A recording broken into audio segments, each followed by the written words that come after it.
Skardu airport को सयाहों के लिए जदीद फ़ज़ाई दरवाज़ा बनाने का फ़ैसला कर लिया गया है। तोसी मंसूबे के तहत टर्मिनल इमारत का रकबा 21,000 से बढ़ाकर 39,000 मुरब्बा फ़ीट किया जाएगा। स्कर्दू एयरपोर्ट को सयाहों के लिए जदीद फ़ज़ाई दरवाज़ा बनाने का फ़ैसला कर लिया गया है। तोसी मंसूबे के तहत टर्मिनल इमारत का रकबा 21,000 से बढ़ाकर 39,000 मुरब्बा फ़ीट किया जाएगा। रवानगी लाउंज में बैठने की गुंजाइश 300 से बढ़ाकर 900 मुसाफिर कर दी जाएगी। अराइवल लाउंज में मुसाफिरों की गुंजाइश 80 से बढ़ाकर 200 की जाएगी। रवानगी और आमद लाउंज के अंदर एग्जेक्टिव लाउंज भी मंसूबे में शामिल हैं।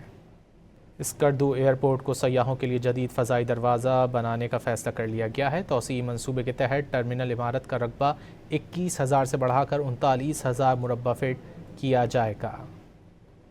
रवानगी लाउंज में बैठने की गुंजाइश 300 से बढ़ाकर 900 मुसाफिर कर दी जाएगी।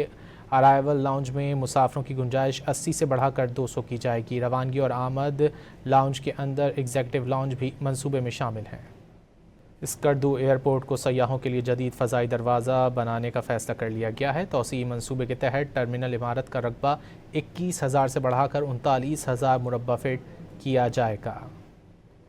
रवानगी लाउंज में बैठने की गुंजाइश 300 से बढ़ाकर 900 मुसाफिर कर दी जाएगी। अराइवल लाउंज में मुसाफिरों की गुंजाइश 80 से बढ़ाकर 200 की जाएगी। रवानगी और आमद लाउंज के अंदर एग्जेक्टिव लाउंज भी मंसूबे में शामिल हैं।